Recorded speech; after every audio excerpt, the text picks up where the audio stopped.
Aku bawa engkau pergi tempat-tempat best. Tempat best dahsyat. Kereta aku macam tak boleh start lah, Man. Serius lah? Tak ada bunyi pun. Cuba tengok bateri tu. Bateri ya? Dah lah tengah malam. Mana dia kedai buka? Cuba call ni, bateri.com. Bateri.com? Kalau tengah-tengah malam ni dah pukul berapa? Dah pukul 11 Diorang lebih. standby 24 jam. Betul. Bateri.com? Bateri.com. Try. Hello? Ya? Ni bateri.com ke? Ya, saya bateri.com kak.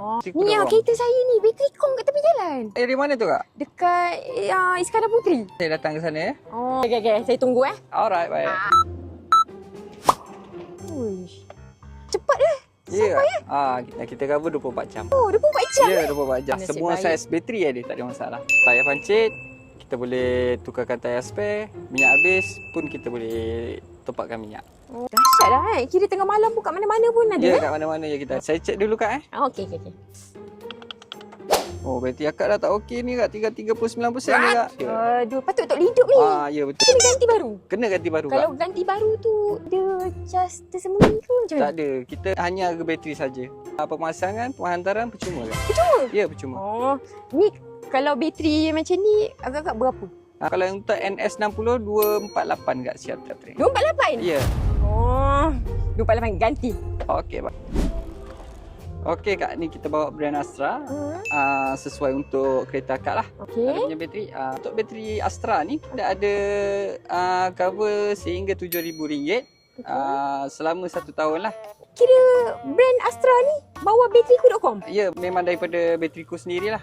Kalau macam tu, setuju pasang. Okey, baik kak. Sini. Aku sebenarnya aku nak pinjam kau duit sikit. Aku nak pinjam 500. Boleh tak? Tapi kau jangan risau.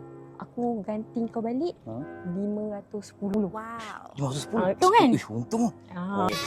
Kau transfer kat aku. Cepat. Macam ni kawan.